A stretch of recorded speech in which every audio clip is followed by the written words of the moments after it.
Assalamualaikum warahmatullahi wabarakatuh. Salam sejahtera buat kita semua. Berjumpa lagi dengan saya. Nah, pada kesempatan kali ini kita akan belajar bagaimana caranya menggunakan rumus-rumus dasar di Microsoft Excel. Jadi di Microsoft Excel itu banyak ya rumus-rumus dasar yang harus kita pahami. Kenapa saya bikin video ini? Karena teman-teman banyak yang request, jadi saya akan coba bikin video tutorial ini. Nah, tanpa membuang-buang waktu lagi langsung saja. Di sini ada kasus. Nah, sebelum kita lanjut, saya ingin memperkenalkan dulu rumus-rumus dasar di Microsoft Excel. Teman-teman bisa lihat, di antaranya ada left, mid, right. Jadi secara umum, rumus itu banyak sebenarnya, banyak sekali di Excel. Tapi yang paling sering digunakan adalah ini. Ada left, mid, right, count, counter, count ifs, sum if, sum ifs. Kemudian ada min, max, dan average. Nah, untuk kegunaan masing-masing rumus ini teman-teman bisa lihat. Kalau left itu untuk apa, mid itu untuk apa. Nah, yang akan kita pelajari pertama dulu adalah left, mid, dan right. Teman-teman bisa perhatikan, left itu digunakan untuk mengambil jumlah karakter dari bagian kiri teks atau sel. Kalau mid untuk mengambil jumlah karakter dari bagian tengah teks atau sel, dan right mengambil jumlah karakter dari bagian kanan teks atau sel.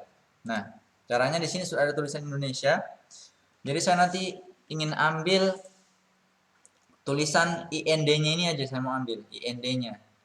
Nah, kita pakai rumus left karena kita mengambil karakternya dari sebelah kiri. Caranya sama dengan left, buka kurung, yang dia minta adalah teksnya, titik koma, numcars atau jumlah karakter yang kita ambil. IND ini kan ada 3 karakter, berarti kita tulis 3, kita tutup kurung dan kita enter. Nah, maka dia akan secara langsung akan menulis IND. Nah, kemudian saya ingin mengambil tulisan one-nya ini dari kata Indonesia, saya ingin mengambil tulisan one. Kita pakai mid karena berada di tengah karakternya. Jadi kita pakai mid. Caranya sama dengan mid, buka kurung, yang diminta adalah teksnya, titik koma, baru start dari karakter nomor berapa. Kita kan mau ambil one-nya. Berarti kalau one-nya ini start dari karakter nomor 4 dari sebelah kiri ya. 1, 2, 3, 4 dari karakter nomor 4. Nah, kemudian titik koma, numcars atau dari karakter 4 itu berapa karakter yang mau diambil. Nah, karena saya pengennya one berarti 3 karakter. Kita pilih 3, tutup kurung, maka secara langsung dia akan menulis one. Nah, kemudian saya ingin mengambil kata sianya ini di Indonesia, kata sianya. Caranya kita pakai right karena berada di sebelah kanan karakternya. Caranya sama dengan right, buka kurung, teksnya, titik koma, numcars atau berapa kriteria dari kanan kita mau ambil. Sia berarti ada 3 kriteria. Bukan 3 kriteria, 3 karakter maksudnya. Ada 3 karakter. Kita tulis 3, tulis kurung, kemudian enter. Sia. Nah, itulah left, mid, dan right untuk mengambil karakter. Kemudian yang kedua, saya ingin mengajarkan count dan counta. Nah, bisa teman-teman bisa perhatikan, kalau count itu untuk mengambil banyaknya data atau range yang berbentuk angka. Kemudian kalau counta untuk menghitung banyaknya data atau range yang berbentuk angka dan huruf. Jadi kalau count itu untuk menghitung yang angka saja, tapi kalau counta itu untuk menghitung yang berbentuk angka dan huruf. Nah, kalau count, misalnya saya mau hitung berapa banyaknya data yang berbentuk angka dalam satu range ini atau dalam tabel ini. Caranya sama dengan count, buka kurung, tabelnya kita blok, kita tutup kurung, kita enter. Nah, maka ada 24 data, ada 24 sel yang berbentuk angka. Nah, sementara misal kalau misalnya di salah satu selnya ini saya ganti huruf misalnya A misalnya, terus saya enter. Nah, maka dia akan berkurang jadi 23. Karena yang satu sudah berbentuk huruf. Ini saya ganti B misalnya. Akan berkurang. dia akan menyesuaikan dengan sendirinya, C misalnya. Nah, kemudian kalau counta itu untuk menghitung banyaknya range ini yang berbentuk huruf atau angka, dia hitung semua. Sama dengan counta buka kurung tabelnya atau range-nya tutup kurung dan enter. Jadi ada 24 data yang berbentuk huruf atau angka. Ini kalau saya mau ganti dengan huruf misalnya, tidak akan berubah countanya ini. Karena dia menghitung banyaknya data yang mau berbentuk angka dan huruf, dihitung semua. Oke. Kemudian saya ingin mengajarkan ini. Count if dan count ifs.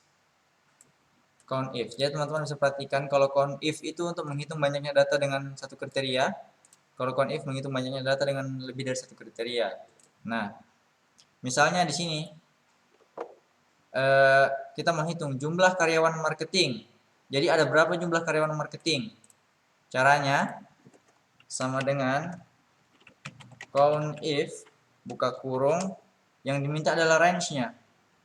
Ya karena kita mau menghitung berapa jumlah karyawan marketing, jadi kita blok range-nya ini, titik koma, kemudian kriterianya kita mau cari tadi marketing,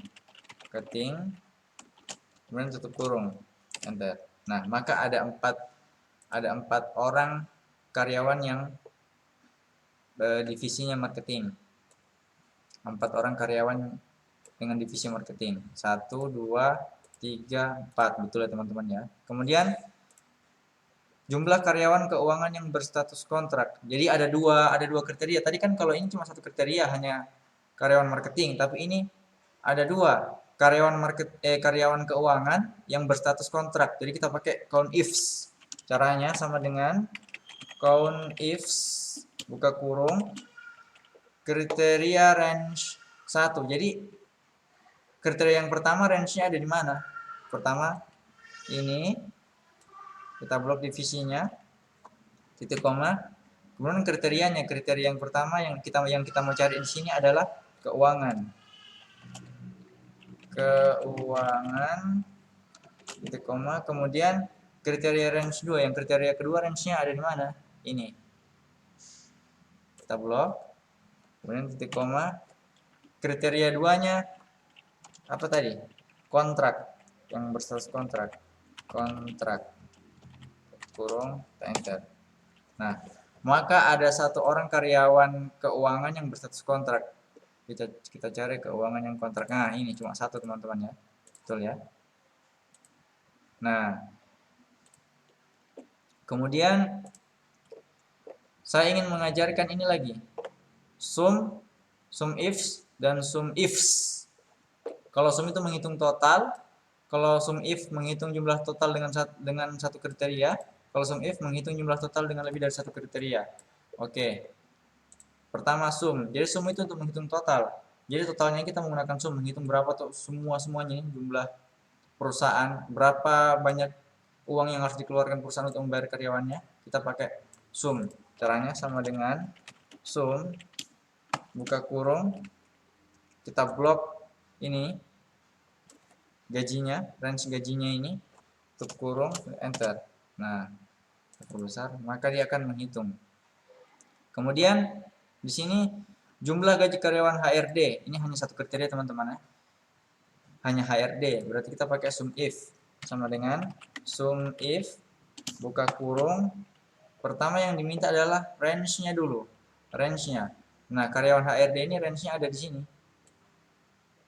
Nah, setelah titik koma, kriterianya adalah HRD, titik koma, kemudian sum range atau range yang akan dihitung, adalah ini. Oke, tutup kurung, kita enter. Nah, maka total gaji karyawan HRD ini sebesar 8.250.000. Kemudian jumlah gaji karyawan marketing yang berstatus kontrak. Jadi karyawan marketing yang berstatus kontrak ada dua kriteria teman-teman. Caranya kita pakai sum ifs, ada s-nya di belakangnya, sama dengan sum ifs buka kurung. Nah, yang diminta pertama adalah range yang mau dihitung dulu. yang range mau dihitung adalah ini, kemudian titik koma, kriteria range 1 atau ini divisinya, kita blok, titik koma, baru kriterianya. Kriteria yang pertama adalah marketing, kemudian titik koma, kriteria range 2. Nah, ini kita blok statusnya, titik koma, kemudian kriterianya kontrak, kita tulis kontrak. Jadi maksudnya berapa jumlah total gaji karyawan marketing yang berstatus kontrak. Jadi ada 2 kriteria. Kita enter. Nah, jadi jumlah gaji karyawan marketing berstatus kontrak itu jumlah semuanya ada 5.600.000. Kemudian saya akan mengajarkan bagaimana cara menggunakan min, max, dan average. Kalau min itu mencari nilai terendah, kalau max mencari nilai tertinggi. Kemudian kalau average itu untuk menghitung rata-rata. Nah, di sini gaji karyawan terendah berarti kita pakai min. Sama dengan min, buka kurung, blok range-nya ini, dia akan hitung berapa gaji terendah di situ. Tutup kurung, kita enter. Nah, gaji terendah di range ini adalah 2.500.000. Terus kita mau mencari gaji tertinggi, kita pakai max, sama dengan max, buka kurung, blok range-nya ini, range gajinya, kemudian tutup kurung. Nah, gaji tertinggi di range ini adalah 2.800.000. Nah, untuk rata-rata gaji karyawan, kita pakai average karena rata-rata teman-teman ya. Sama dengan average, buka kurung, kemudian blok range-nya. Jadi kita mau mencari berapa rata-rata dari gaji karyawan. Tutup kurung, kita enter. Nah, jadi rata-rata gaji karyawannya itu adalah 2.675.000. Nah, mungkin itu aja teman-teman ya, fungsi-fungsi data rumus-rumus dasar di Microsoft Excel yang sering digunakan di kantor-kantor biasanya. Nah, mungkin cukup sekian, semoga video ini bermanfaat. Jadi kalau teman-teman ada pertanyaan seputar masalah ini, silahkan bisa tulis di kolom komentar YouTube atau bisa chat saya di WA atau di Messenger. Atau mungkin teman-teman punya kritik, saran sebagai bahan pertimbangan saya, maka silahkan tulis di kolom komentar YouTube atau di chat saya di WA. Insya Allah saya akan terima, saya akan klarifikasi. Sekali lagi teman-teman kalau punya pertanyaan silahkan tulis di kolom komentar YouTube. Semoga video ini bermanfaat. Dan bagi teman-teman agar videonya ini lebih bermanfaat lagi untuk orang banyak, silahkan di-share agar ilmunya juga lebih barokah. Dan sampai jumpa di video selanjutnya dengan materi yang baru, insya Allah. Saya kira cukup sekian, mohon maaf kalau ada kata-kata salah. Dan saya akhiri, wassalamualaikum warahmatullahi wabarakatuh.